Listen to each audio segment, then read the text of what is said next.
Looks like we just about have all of our candidates present. Thank you so much for being here. Welcome, or good evening. My name is Rachel Gonzalez Martin. This is the 2020 AFS Candidates Forum. We're very happy to have you here. I'm currently the chair of the AFS nominating committee, and I will be serving as moderator of this forum conversation. This election cycle, the nominating committee included myself, Anika Wilson, Lisa Rathje, and Luisa Del Giudice, excuse me, as board representative. I'd also like to shout out or thank our current AFS board and president, Dr. Noma Cantu. The collaboration between the committee and the board this year was really crucial in creating a shared vision for what we were hoping to do with our slate this year. And so we're very grateful for all the support and all the labor that went into pulling us all together today. So thank you very much. The slate of candidates that you'll be introduced to this evening emerged from what we might consider a very difficult and complicated consideration of many, many factors, including but not limited to questions like, how can the field of American folklore stand in solidarity with the unchecked systemic violence impacting the communities with whom we collaborate and of whom we document? As I mentioned just a few moments ago in the beginning of this meeting, that we were all coming from the Utley lecture and really thinking about how we are continuing and thinking about how to put some of those ideas, those critical visions of the discipline of the discipline's past, and thinking a lot about the practice moving into the future. So that's kind of where we find our conversation now. Additionally, from this question, we wanted to think through as a group, how might the leadership practices of our society respond to the systemic inequalities faced within our own communities? So considering contingent faculty, student scholars, disabled scholars, underfunded artists and practitioners, and those who are directly engaging communities without the privilege of academic or institutional support. So in many ways, our committee together with the board collaborating, we wanted to think about how do we foreground our collective story as a national professional organization as the need for community-based mutual aid and local collective action against gross social inequality has become blindingly apparent in our everyday lives. So this year, our committee decided that the best way to model inclusive and collaborative governance was to shift away from a focus on individualized candidacy and consider the theme of running together, serving together. So what we will share with you here this evening are the highlights of a conversation that happened among our candidates at a previous time, where everyone was asked to contribute ideas to the same question, which was, humorously enough, what is one question you believe that AFS as a society should be asking about our future, and why do you think this? So following the video, we are gonna open up to Zoom chat to take live questions from the audience and start a wider conversation. We encourage everyone to feel free in chat and ask questions as we watch this 30-minute highlights reel.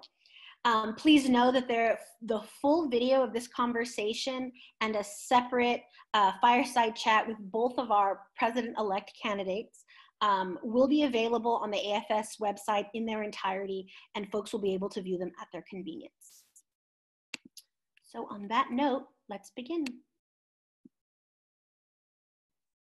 So again, welcome. We're so excited to have you here at the 2020 Virtual Candidates Forum. My name is Rachel Gonzalez Martin, and I am the current chair of the AFS Nominating Committee. I'm here coming from you live from Austin, Texas, my kitchen table, which I think is a good place to have this kind of chat. We are going to start with our first basic question. We're going to go around with introductions with our candidate slate, and we're going to start with Langston. My name is Langston Wilkins. I am running for executive board. I am based here in Seattle, Washington, and I'm the state folklorist for Washington State. Hello, everyone. My name is Fernando Orejuela, and I am a senior lecturer in both folklore and ethnomusicology in the Department of Folklore and Ethnomusicology at Indiana University. and I am running along with Langston on the AFS board. Thank you. Nancy. Hi, I'm Nancy Yan. I'm running for a position on the executive board. I was a community organizer for several years, and then I was a adjunct lecturer at the Ohio State University, and then I returned to adjunct to organizing adjuncts in Baltimore, Maryland. So hi everybody, my name is Minsi Martinez Rivera. I am an assistant professor of anthropology over at Providence College over here in New England.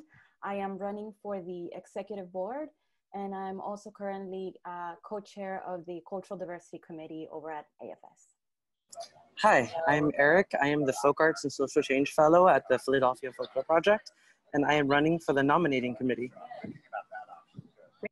Hi everyone, I'm Sarah Gordon. I'm Assistant Professor of Folklore at Memorial University of Newfoundland, and I am running for the nominating committee. Hi, sorry about that. I'm Margaret Magat, and I'm an academically trained folklorist who's now working in the field of cultural resource management. And I'm currently the section convener for the Transnational Asia Pacific section. And I'm running for, I believe, the executive board. Thank you. Thank you, Margaret. Hi, everyone. My name is Vanessa Navarro Mazza. I'm the Folklife Curator at the History Miami Museum in Miami, Florida. And I manage the museum's South Florida Folklife Center, which is the department that's dedicated to documenting, presenting, and supporting our region's traditional arts and cultural heritage. Wanda. Hi, everybody. I'm Wanda Addison, and I am running for president-elect, and I'm a professor of English at National University. Hi, I'm Marilyn White, and I'm a retired professor of anthropology, Africana studies from Kane University, retired in 2011, and I'm running for president-elect. Excellent. We're so happy to have everyone here with us. So for our prepared question, very informally prepared question, we've asked each candidate to come up with a question. And they were asked to come up with a question that they think the society, we as a society, need to address, and we need to address it together. And some of their thoughts on why. So beginning with Langston, we'd love to hear your thoughts. And as we move forward, as we get through all our candidates, we can open it up to a broader discussion if people want to chat back and forth about some of our thoughts. Go ahead, Langston. So I have a number of questions, but my central question is, how do we as a society become more inclusive and equitable in regards to those people doing folklore work, or folklore work outside of the space of academia, public folklife programs like my own, and even outside of the nonprofit industrial complex, right? So, these are people doing grassroots folklore work. They are embedded in communities consistently, but again, they're outside of our spaces. They don't have the same training that we do, but they're doing our work. I could speak personally. Coming up in a Black community, there were people embedded consistently in my community doing all kinds of folk work to preserve and present expressive culture. They had house museums. They preserved jazz and blues history. They created and presented African and African-American festivals, right? So, and even now in Washington State, we have 27 tribes, and each tribe has a culture coordinator or a heritage coordinator. They're a folklorist, but they're, again, not a part of our society, right? So how do we create legitimate space for those folks in our society? And how do we also generate resources to support their work, right? We know these people out there, we call them, I guess, partners, right? Or allies, but really they're our colleagues. They're folklorists too, and they should be a part of our spaces. And they're deeply connected to and rooted in some of the most vulnerable communities in our country and in our world, right? So in general, how do we make better space and support under-resourced folklorists and also under-resourced communities? Yeah, Langston, I think we're on the same wavelength to a certain degree. My question/statement, because it's a little bit of both, also deals with diversity and inclusion, since that is something that is being talked about in universities and programs, you know, it's the trend right now, I guess I would hate to say it. And there's a window period where we can actually take advantage of it right now. But if the society is truly interested in diversity and inclusion, and we're going to take it seriously, how are we willing to invest in what diversity and inclusion looks like? It doesn't necessarily just mean pulling from our pockets and paying for people to show up. For me, it's also about sustaining the discipline. Folklore as a program in university has been shrinking. Departments that give you a PhD in folklore have shrunk. So in lines with the idea of diversity and inclusion, I'm thinking about recruitment, and recruitment from places that we would not normally just go into. So there are folks, as Langston pointed out, that there are folks who are doing the work that folklorists do, yet they don't have a degree, but maybe they should. And we've been talking about this in folklore forever. When I was a grad student in 1997, John Roberts was president then, and he had an pre-conference regarding these issues.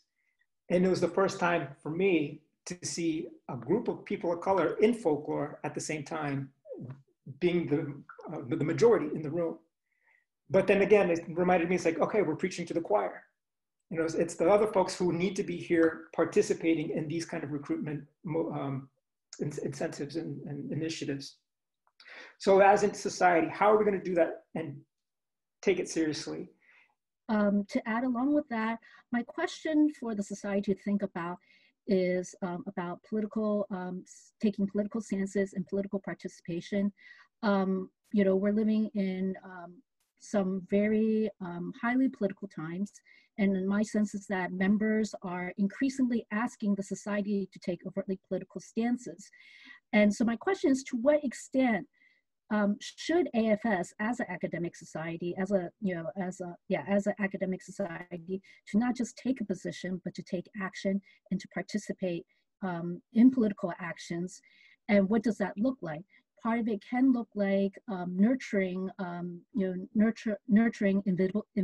invisibilized and sidelined communities, but there's also some risks that come along with it as well. And to what extent is AFS willing to take those risks?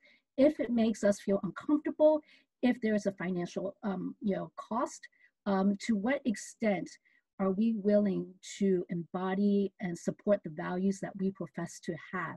So when I've been also in the same wave, and when preparing the questions for this, I was thinking that probably, and knowing the people that are nominated and we're all collaborating and working together, it's just, I thought we're all going to be in the same wavelength, right? In terms of, and coming from different areas.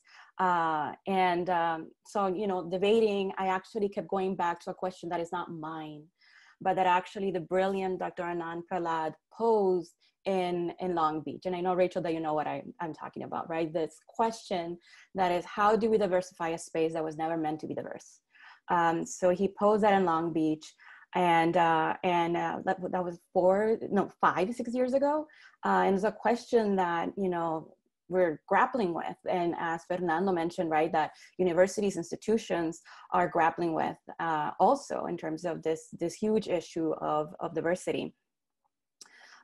So it's not, again, that's not my question, right? Is Dr. Prahlad's question. But it's also what led me, as continue going through the rabbit hole of that question and all that stuff. It was also reflecting on the work that people are actually doing, right? Langston, you already mentioned the work that people are doing on the ground and that you're documenting. And as well as I know, for example, with PFP in Philadelphia, the work that they're doing, and as well as other colleagues have been doing on the ground, such as Olivia Cadaval in the Smithsonian, well, when she was at the Smithsonian, and as well as the work that other academics have been doing of trying to diversify folklore and trying to really push folklore into realms that the majority are still pushing back against, and that they're not just willing to even see us or listen to us. As for my question, I want to ask, how do we interrogate or do a better job of interrogating our impacts on the communities we study and work with, our relevance to the wider academic field, and our responsibility to our students. It's not enough that we diversify our field by encouraging more graduate students and to get into our programs if we can't provide them with the jobs that they need. We have to make sure that there is a path to success, and especially because this is an extremely important responsibility. Minority scholars are often coming from results of systemic violence, injustice, racism, are coming with a stacked deck against them. When you go into interviews, for instance, there have been numerous times where I've had people on committees speak to me in Spanish, and I don't know if I should be responding in Spanish to a job that doesn't require me to speak Spanish. There's issues that are at the cusp of the field. If we want to diversify, we have to create space after the school. How do we do that? How do we acknowledge that? How do we acknowledge that folklore at times is not the greatest field? I'm sorry to say that, but there are times where we can cause damage in the communities we study. And of course, there are so many more times where we do amazing things, but the only way we can consistently do better is by being open to seeing where we do wrong. What everybody else has been saying, which is how do we ensure our ongoing relevance as an organization and as a field? I think as Eric was just saying, we are an organization with a really deep and damaging colonial history and racist history and white supremacist history. And that is part of the reason why this is a space that was never meant to be diverse, right? Which speaks to Minsi's question of how do we diversify a space that was never meant for that. And I think this also speaks to the issues that both Fernando and Langston were bringing up about, who are we trying to speak to? Who are we including and who are we excluding? I also have been thinking a lot, and I think this echoes to some extent what Langston was saying in particular, that this conversation about academic versus public folklorists, I keep thinking that, and I think this is something that has the potential to upset some people, because I think some people have great identity invested in the idea of being an academic folklorist or being a public folklorist. But I just feel like that distinction is one that we should be working toward eliminating. Every public folklorist, every person I know who considers themselves a public folklorist, is doing, many of those people are publishing in academic journals and publishing really incredible stuff in academic journals. But also, even if you're not publishing in academic journals, what more rigorous peer review is there than the practice of putting together a program and inviting the public to come and take part and weigh in on what they think about it? That is, I think, a far more rigorous and perhaps a more timely form of peer review than what happens when we submit things to academic journals. And on the flip side, speaking as somebody who is housed in an academic institution, if we as academics consider it to be adequate that we are producing peer-reviewed work that contributes to the wealth of human knowledge, and if we're happy to say, well, this is something that I'm just sort of creating and putting out there as knowledge, and that's good enough, I don't know that is good enough anymore. I don't know that it should be good enough anymore.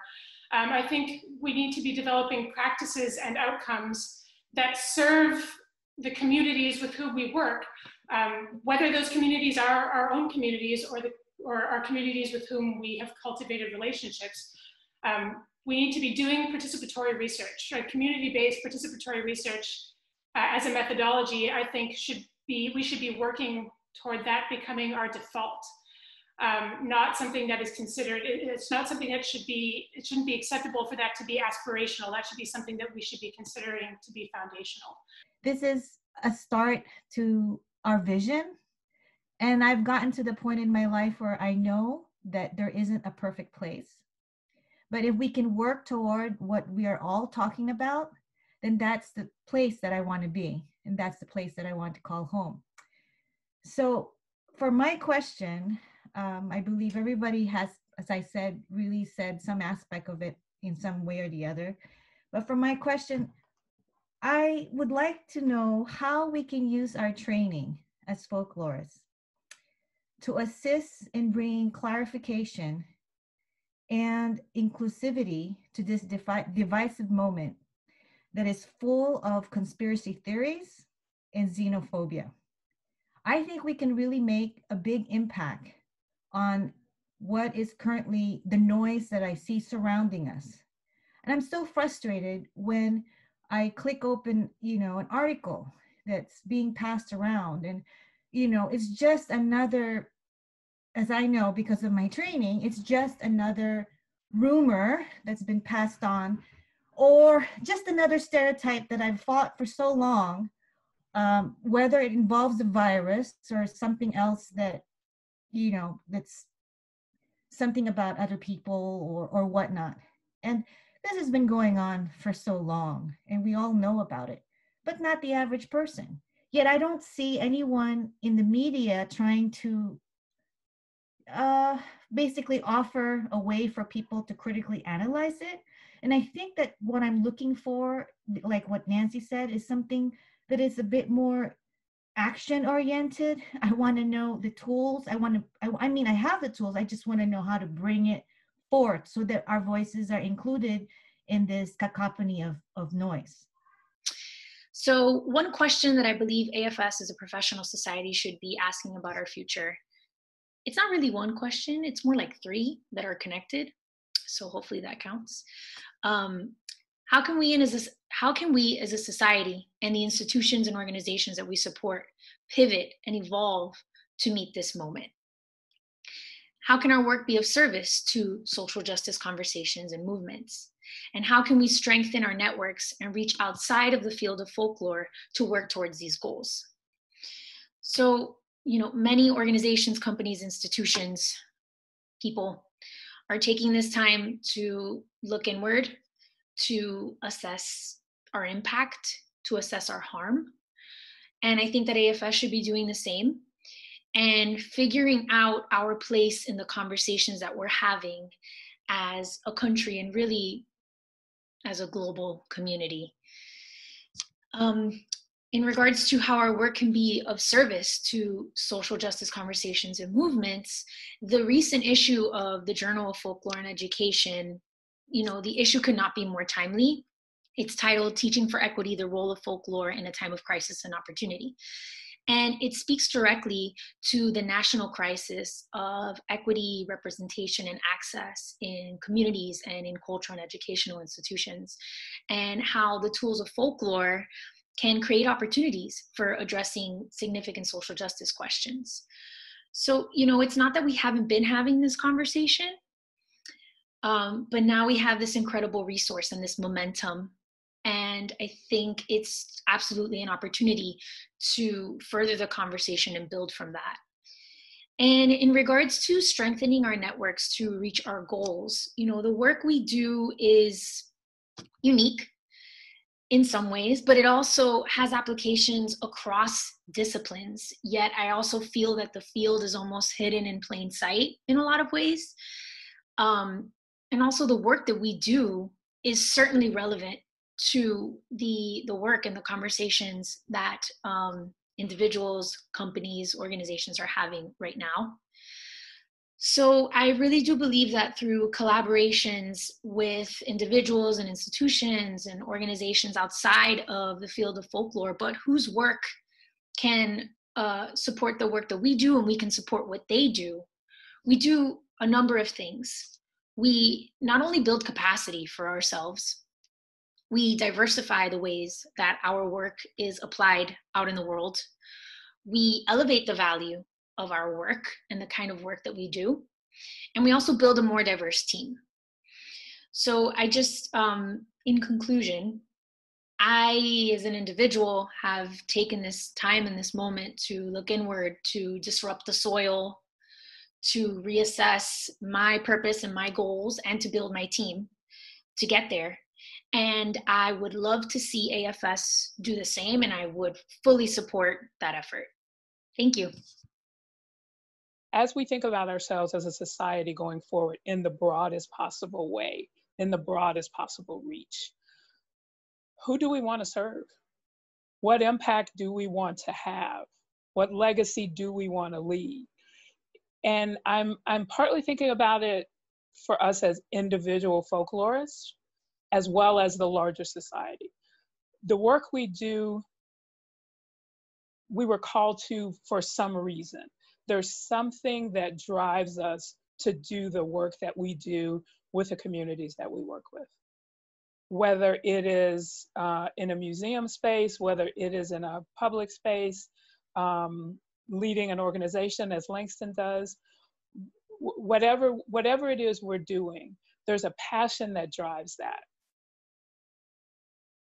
But I think it's really important for us to continually to check in with ourselves, and thus continually to check in with us as a larger organization. Is it okay for us to remove and never give back?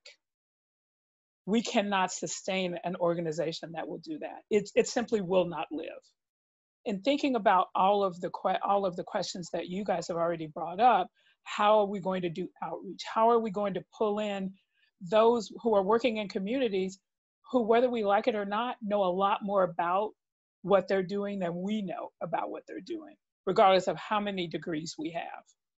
They're the experts. We're asking to be invited in. And so I think every time we think about ourselves as a society, as an organization, we have to ask the question, we have to do some of the hard, uncomfortable work of who are we really serving? Are we serving our own egos and patting our own selves on the back and saying, oh, I'm so excited about this work that I just did, simply because it's an interesting thing that I was able to bring forward? Or are we going to say, this work is important because these voices need to be heard, because it supports the society, because I can bring these people in, because X, Y, Z, whatever it ends up flowing out to be. That's some of the harder questions I think we're going to have to take a look at when we think about outreach, when we think about inclusion, when we think about all of the stuff that we've been grappling with over the last 5 years, especially. Thanks. This has been such an amazing discussion to listen to. And I've got so many thoughts running through my head, in part because I know just about all of you to a greater or lesser degree, but I'm wondering the extent to which the society knows of you and knows of your voices. And one of the things that has to happen, whether or not I win this particular election or whether Wanda does, is I think what we need to make sure we do is that these voices, these ideas, these recommendations, these suggestions get talked about. There has to be a forum for these to be heard. If we want to make sure the voices of people who matter get heard, we need to make sure that there are plenaries where nothing else is happening, where people, they can choose to go somewhere else, but at our meetings, if they want to attend something formal, that's what they're going to hear. Maybe at that point, it's more than just the choir we're preaching to. It's everybody who chooses to attend, and they're going to be listening. And maybe they're going to have to reckon with what the voices are saying. There have been times that I've just been totally blind, thinking our society is so fabulous. And in so many respects, it absolutely is. I've been a part of it since 1969. My first AFS meeting was in 1972, and I've only missed one meeting over the years. But there have been times where I have been blinded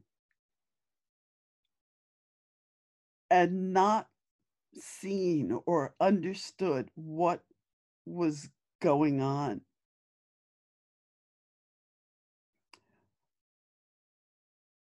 What needs to happen, and Wanda and I talked about this with Rachel when we had a separate discussion just for the president-elect candidates. What are the kinds of things that we need to do to ensure that more voices are heard? And this is why I love what Rachel, you and the nominating committee have done this year. Basically saying to AFS, grabbing it by its collar and saying, listen, look, pay attention. The other thing that's tied in with all of this, because of the importance of all of these voices, if in fact you win your nominations, win the election, your voices will be heard because you will be on the board, you will be on the nominating committee. For the people who don't win, and this is the point that I was making, Wanda, when we were having our discussion. You guys have so much expertise, so much experience, so much knowledge, so much wisdom. I hope we can reach out to you. That Wanda, if she wins, thinking about reaching out. That Rachel, the members of the nominating committee, reach out. The executive board reaches out. Jessica reaches out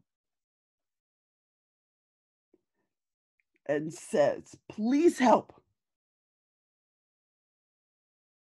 Please stay with AFS. Let's drag this society, if need be, kicking and screaming into this new reality. So thank you so much. God, I love all you guys. This is why I'm a folklorist, because of this possibility. Thank you. Thank you. All right, we promised it would stay about an hour, so we're gonna wrap up.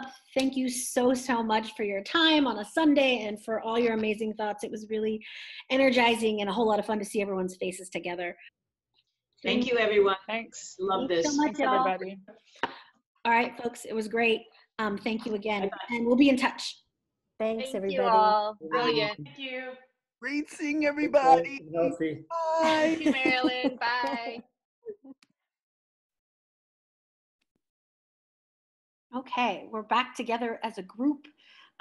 We're now going to take questions for our candidates, and we're hoping that everyone uses the chat function, the chat box, to just type in any question that you might have. And if you're directing it maybe to a specific candidate, or if it's just a comment or question that you have for the group, we're open.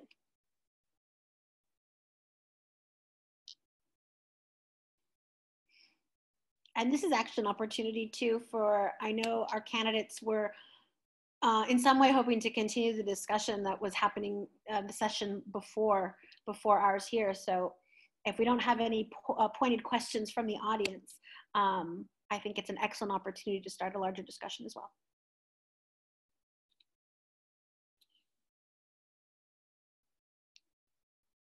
Nobody has any questions?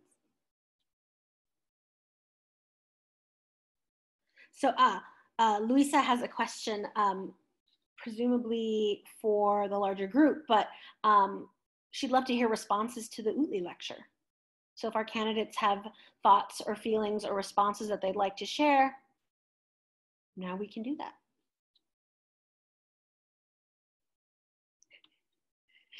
This is where our candidates jump in. Does someone want to start, or do you want me to call on you like we're in school? I'm going to call on you. Marilyn. Yeah, sure. I thought, for so many reasons, the Utley lecture was just one of the best ever presentations at and for AFS. I was trying to take notes for everything, and then I was thinking to myself, and I put this in the chat, that I was going to get in touch with each one of the three and say, please, can you send me your notes? Can you send me your statements? Because the thing that I thought they were doing, and maybe especially beginning with Prahlad, laying a path forward for AFS from this particular point in time, and what we were all talking about in the video, laying a path forward for AFS from where we are. How do we get to where we need to be? How do we truly get to be more inclusive, to be more understanding, to be the kind of society that maybe, you know, in our fondest dreams we think we are, but so much has happened recently that we realize we're not. What was also interesting, I was, you know, play scenarios at my head, and I was thinking about, oh God, if I win this, then that means I'm going to have to give a presidential address in some years. And that's why, oh, maybe I really should get this so I don't have to do this. But I thought the way that John Roberts was thinking, that, you know, starting with the founding of the American Folklore Society, what it was and how it laid the path for what we've become, and do we really want to be that anymore? So those are my thoughts. Thank you. I can jump in for a second. The Utley lecture was extremely powerful. I'm still shaking from it. It took me a second. I had to pet my dog to calm down. But one of the things it did was to ask us to start thinking about the ways in which we've been part of the problem. And we haven't done enough of that. We as folklorists like to think that, oh, we are open-minded and we are on the forefront of pushing progressive values, but we rarely acknowledge the ways in which we have we have fought for our own comfort. We have not let ourselves become uncomfortable. And that's the issue. Our field was founded on a lot of racism. And we have perpetuated that in some way or another. And it doesn't matter if you're a person of color or white, you can have an impact to change that or to continue it forward. And I thank them, all three of them, for giving us that type of insight. Eric brings up a point that might bridge the question, which was, I'm sorry, was someone going to respond? No, just go ahead, Rachel. We're thinking about response to the Utley lecture is also about thinking about what is, as candidates, what do you think your deepest discomfort is, or where does your deepest discomfort lie? And this is coming from Faria. Yeah, the question from Faria really kind of caught my attention. It caught my imagination, because I am, that's such a powerful question. And partly because if we can acknowledge that and not pretend like where we are possibly heading is going to be smooth sailing and everybody's going to be okay with it, including us who might be trying to lead that charge, that somehow that's not going to be an uncomfortable space. If we pretend it's going to be an uncomfortable space, then, or if we pretend it's going to be comfortable and everything's going to be okay, then we're already unprepared. It's about recognizing that regardless of who we are or who we think we are, we have all benefited from what AFS is, what AFS has been, and where AFS is right now. On some level, the discomfort is built in the not knowing. And for me, that's part of change, even if it's a good change. The discomfort lies in, will this be the right move?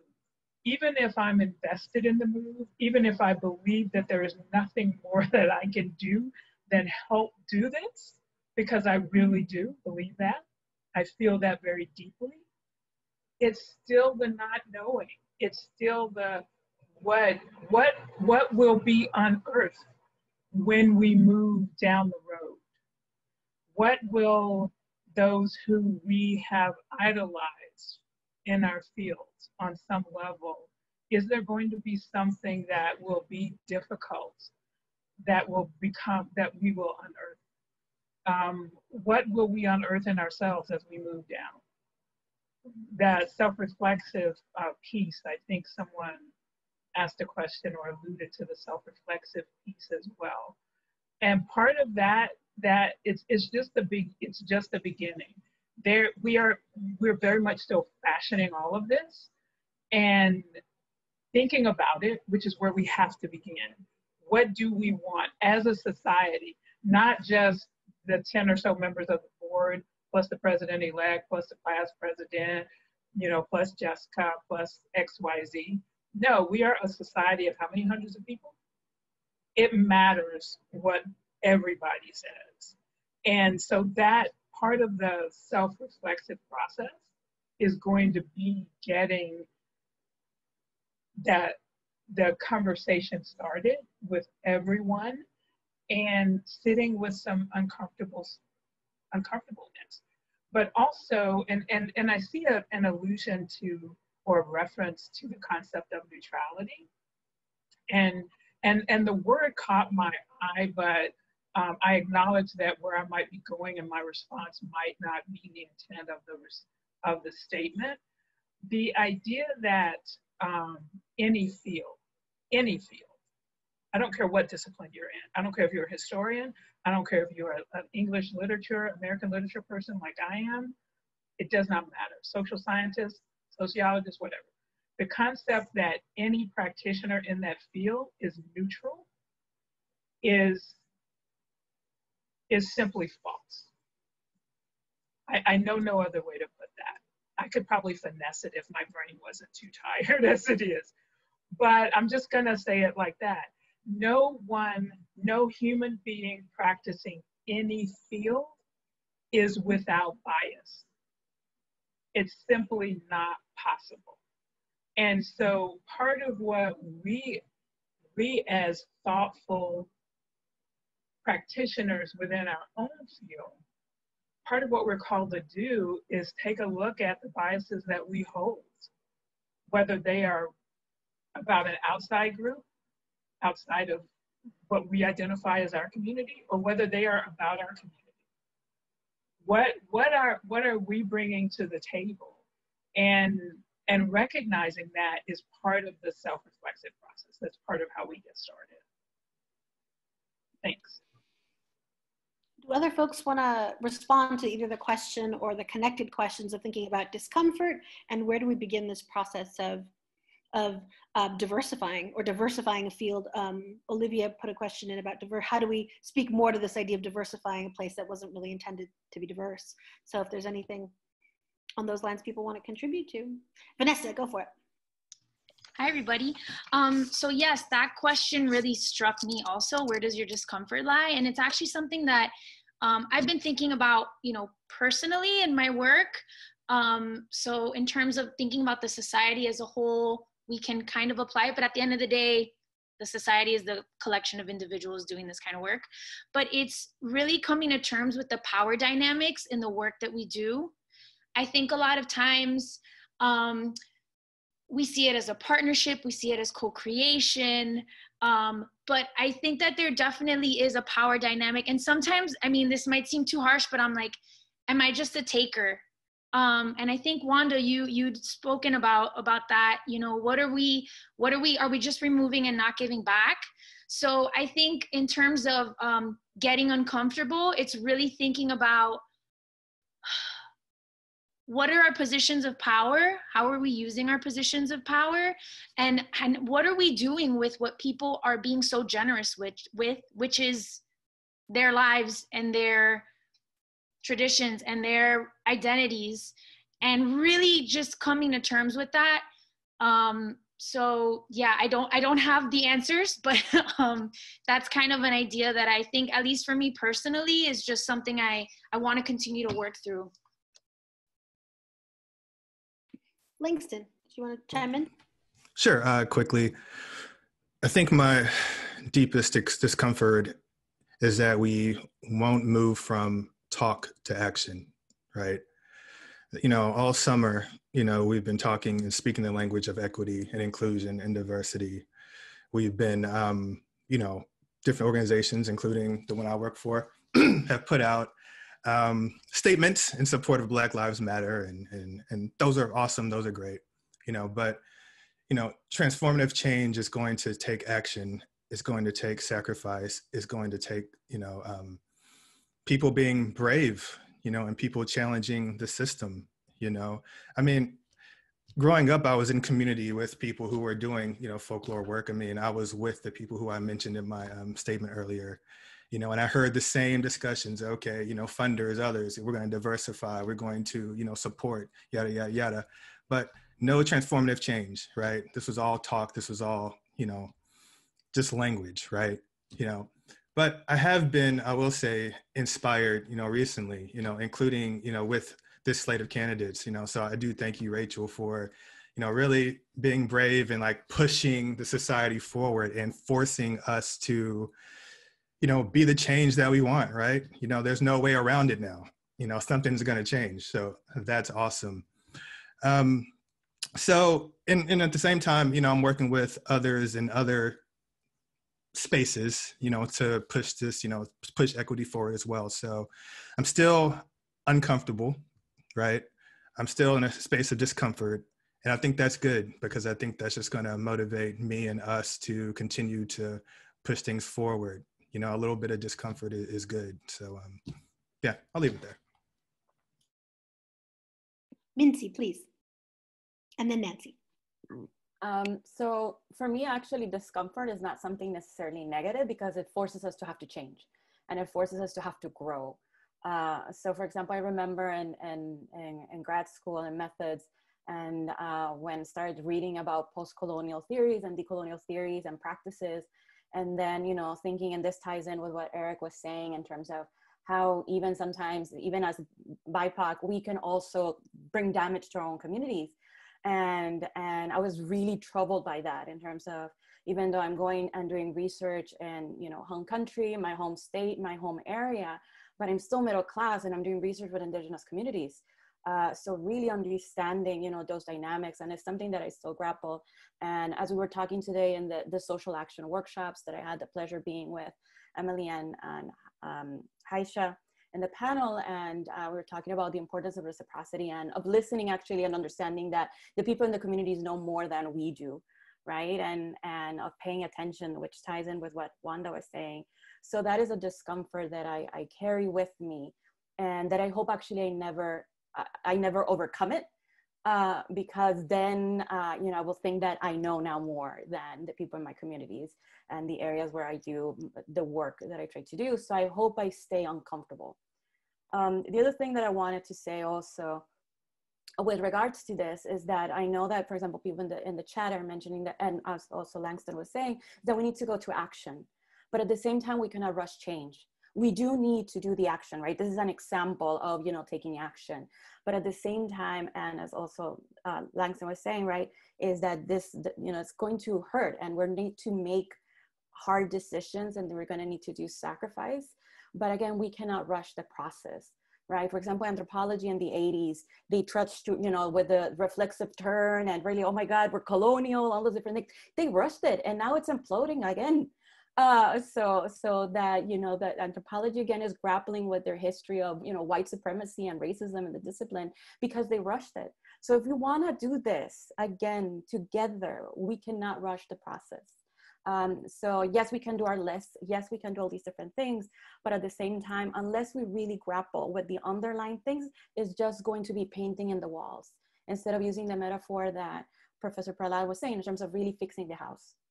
So really transforming the house and just putting and not sugarcoat it.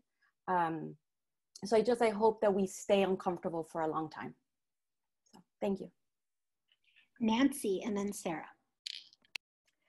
I want to respond to Faria's question because I think it's a really good one to really ask, what are we most uncomfortable with?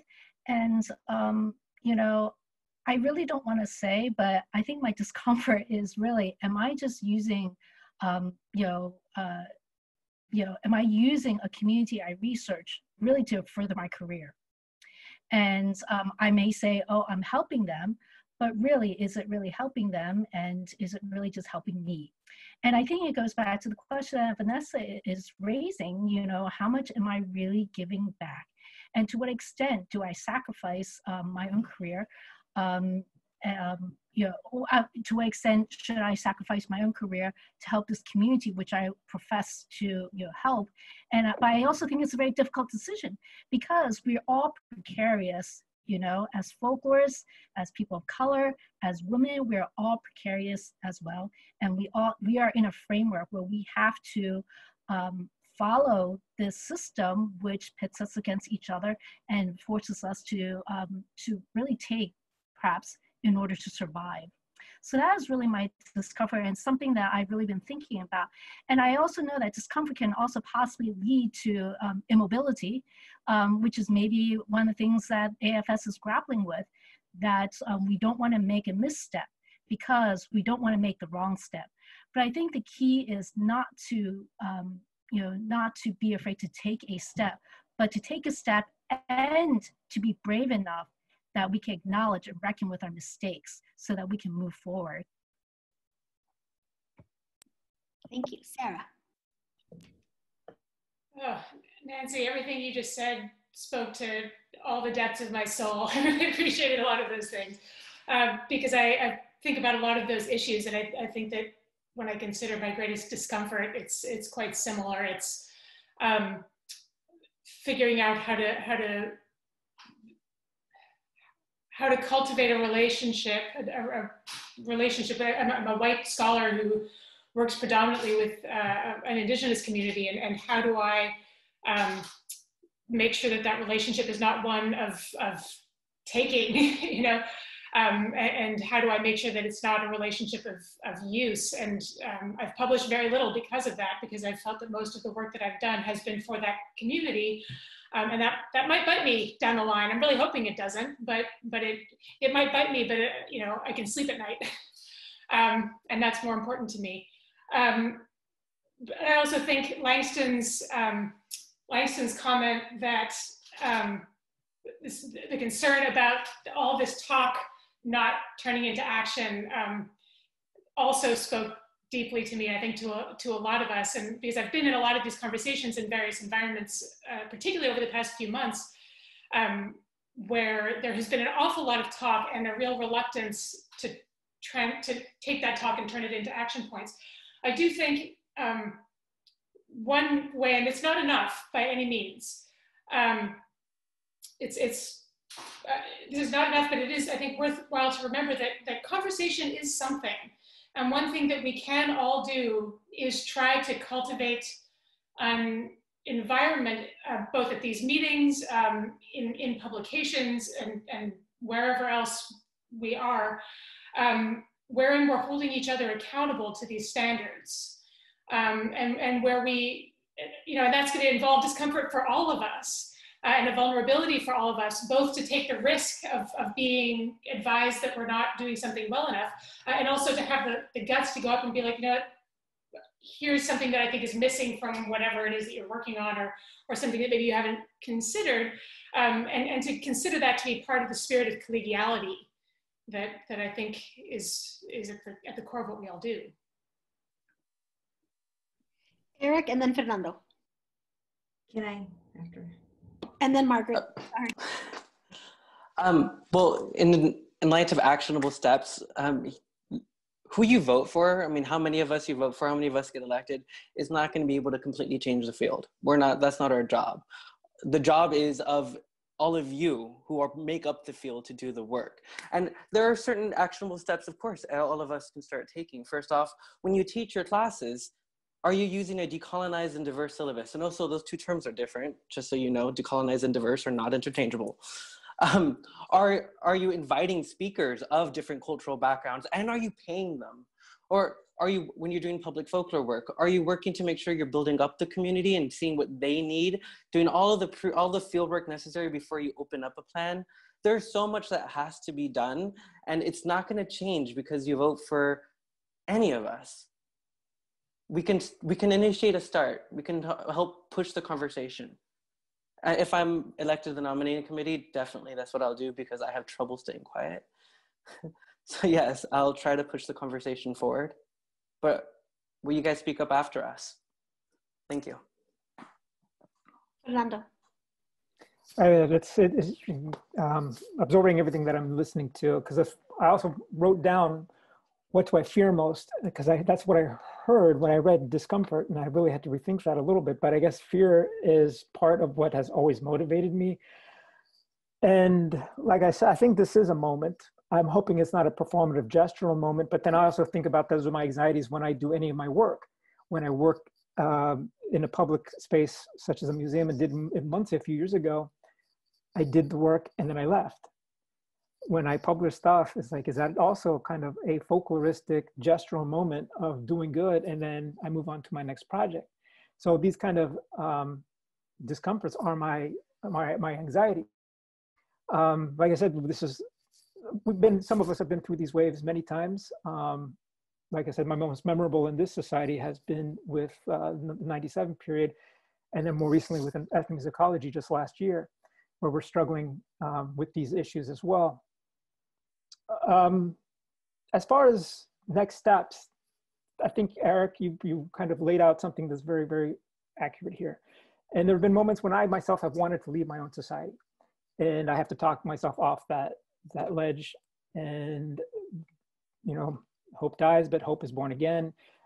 How far will any of us, I think that any person who's nominated here who gets elected, I trust every one of them, to at least make those gestural movements towards something that is a little bit more sustainable.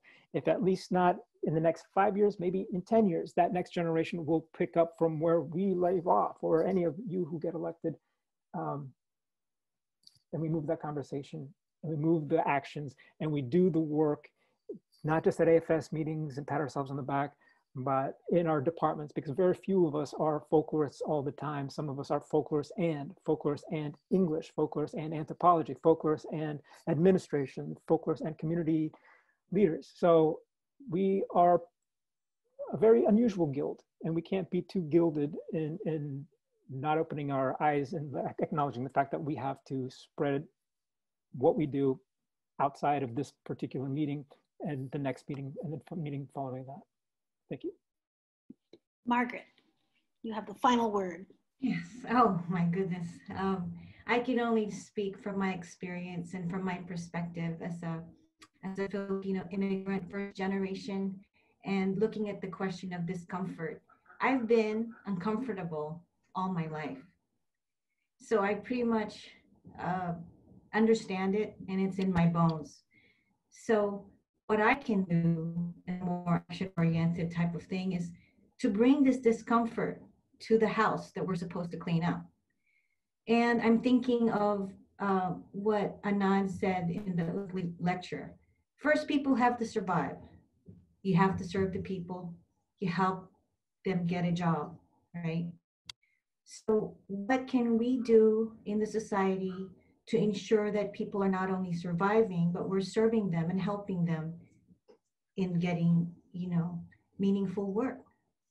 So that question for the committee and for the society, I think is something that we can all work toward, because that to me is the guiding light, how we make a difference. Thank you. Thank you, folks. We have hit our time. There are panels that follow that people may need to get to. I want to to run and being here and being generous with your ideas. Thank everyone for coming out to chat and to listen. We hope everyone will vote after the meeting is over, and that information gets posted on the AFS website. If anyone has further questions for our candidates, their contact information and their bios are on the AFS webpage. And if you have any comments or questions for the nominating committee, my information and the rest of our committee information is also on the AFS website. So thank you so much. We'll see you on the next session.